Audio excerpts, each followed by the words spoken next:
This is Sneaker Gears. My name is Levi, and welcome to a special episode of Power Gears, where in 2019, this is the first year at the CrossFit Games that any athlete can wear any brand of shoes that they want. So obviously, if the athlete is sponsored, we're going to talk about the four major brands in Nike, Reebok, NoBull, and Innovate, obviously the big brands in the CrossFit field. Now in the last few weeks, NoBull, or last few months, has made kind of the biggest splashes, signing both Katrin and Tia on the women's side, which is huge.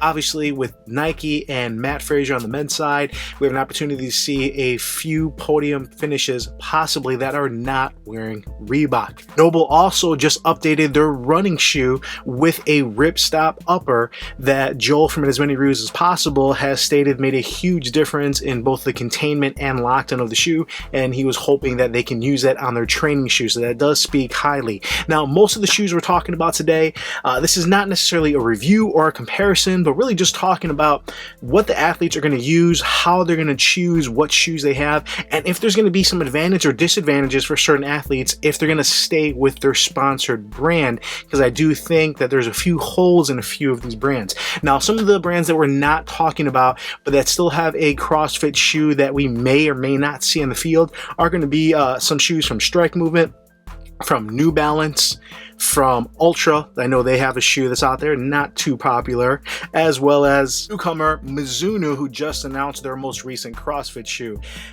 I don't know if any of those are going to be on the field, but it's really going to be cool to watch, and I hope there's going to be some coverage of the athletes and what shoes they are wearing. So most of these shoes I own a version of. I have trained and used them. I don't have all of them.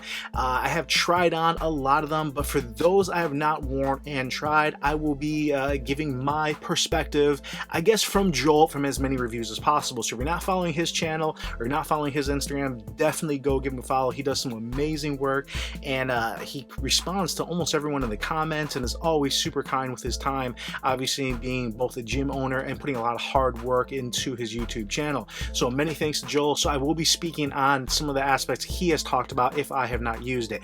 So with that all being said, let's get into the title sponsor, the Reebok shoes, and what we're going to see in the games from their side of things.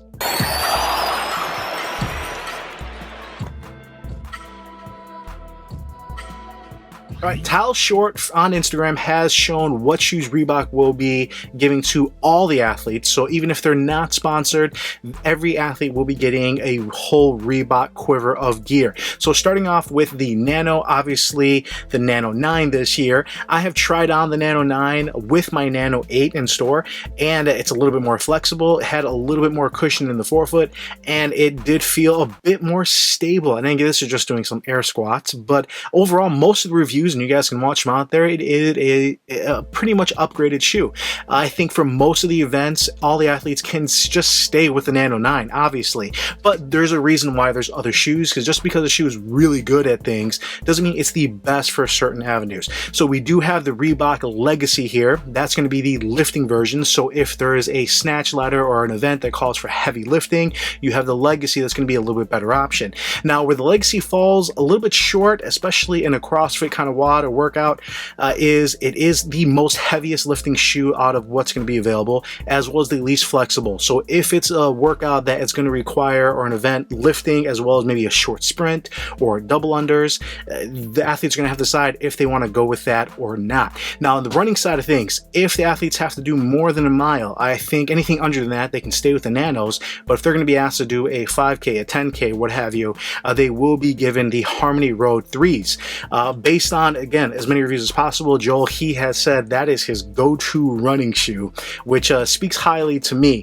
Now, Reebok has quite a few shoes in their lineup on the running side of things, and they're really good. So I'm kind of surprised that they're going with the Harmony Road 3, but they found this is kind of the best all-around shoe for every runner, especially if they're going to be doing those longer distances. Finally, for the turf side of things, so apparently for this year's games, and I think every year they have something on turf, whether it's going to be a yoke carry or a sled pull, they're going to have their all-terrain craze. Now, this is Reebok's budget side kind of terrain shoe, but Tal Short has said under their testing and from what they know of this coming to the games, it's going to perform a little bit better. So now on to what we're most excited about, the Nike side of things. So all the Nike athletes will be given quite a few shoes. Now, I'm interested to see if the athletes have been given a chance to train in all of these shoes, and or if they're going to be given any kind of coaching as to, hey, this shoe is going to work best for this event. Most athletes, and it doesn't matter what sport you're in, go out and just perform. And any of these athletes can go out there barefoot or in 2-pound boots and still going to be amazing. They are elite athletes. But when you're talking about elite athletes compared to other elite athletes, having a little bit better gear can make a difference between winning and losing. That being said, Nike is going to have obviously their trademark Metcon 5. Now, when the Metcon 1 came out, there was a banned version because they weren't allowed in the games. That was kind of a play off the black and red Bred Jordan 1s that were banned back in 1985.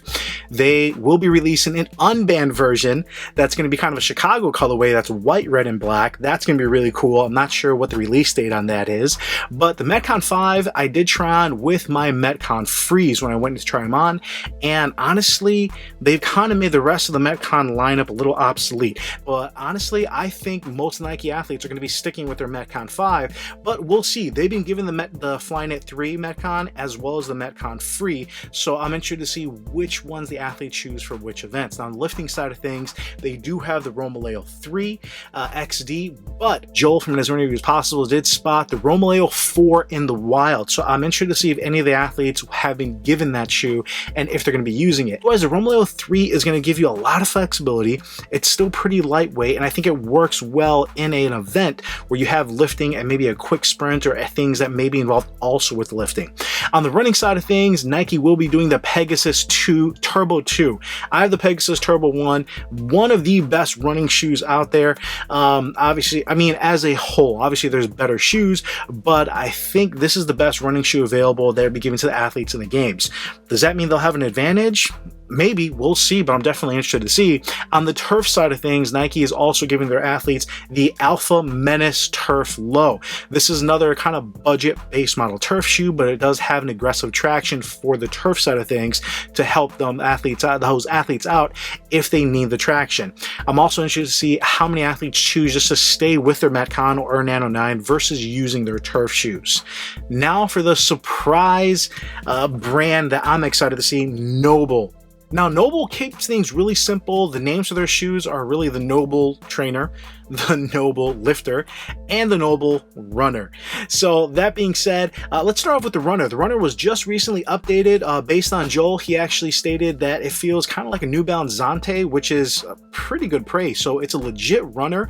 The ripstop's going to give every athlete a little bit better lockdown if they're wearing that shoe, and it's going to be a little bit more cushion for any of those events where the runs are more than a mile. Now, as far as the trainer side of things, very basic trainer, but NoBull does have the trainer available in their super fabric, in their canvas, as well as in their standard lows, but available in a mid for the canvas and a high in their super fabric. So if the athletes feel they do need a little more support, if it's going to be any kind of trail quick run or something like that, they do have that available. Now, the lifting side of things, obviously the NoBull Lifter is going to be unique because it's the only one that actually is a leather based shoe. It's a leather lift. It's not TPU, it's not wood, so it actually is a little bit more comfortable for running, but it's still kind of a heavy shoe. But all in all, it's still really durable, and again, I'm excited to see how that's being played out. Now, NoBull does not have any turf-based shoe. They don't have anything with an aggressive traction. So if there is a sled pull or if there's something on the field, I'm wondering if the NoBull athletes are going to choose to wear some of the Reebok gear, or if they're going to try to just stay with their regular trainers that have, I mean, a good traction for a rubber mat, but I would not say it's a good traction for a field. And if they are slipping out there, is that going to cost them? So that's something to keep an eye on when you're watching the games. Finally, the dark horse is Innovate. Now, Innovate is another one that they do have a hole in their lineup, and I'll get to that in a second. But the Innovate trainers, their best trainer to date, based on Joel from As Many Reviews as Possible, is their new 235 version 3. This is the one most of the athletes have worn, but they still have their 290, which is their kind of their biggest shoe today as far as the most expensive, has the most tech on it. On Joel's review, he prefers the 235, but I guess most of the athletes, it's going to be based more on fit and what they feel is best for them.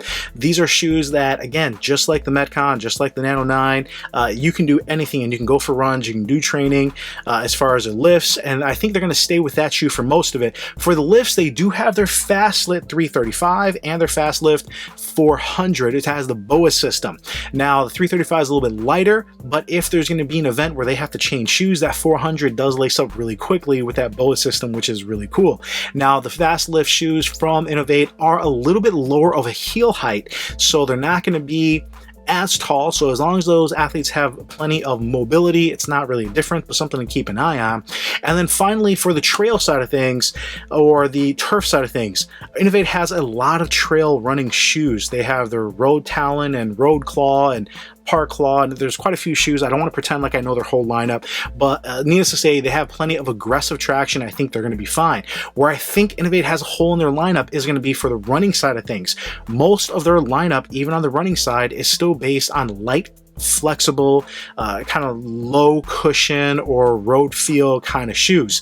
Now, again, if you prefer that, great, but if you have to do a 5 or 10 mile run while also having to do other workouts and having to do the whole weekend worth of workouts, your body takes a toll. I think having a little bit more cushion, what the NoBull runner has, what the Harmony Road 3 has, and the Turbo 2, I think is going to benefit the athletes. So if they have a run early on Thursday morning or something like that, I think it might affect some of the Innovate athletes, or they might choose to wear the Harmony Road 3, something to keep an eye on. Obviously, I do a lot more basketball shoes, so if you guys are watching this channel, I haven't done as many training shoes as I have in the past. This is what we call our Power Gears episodes.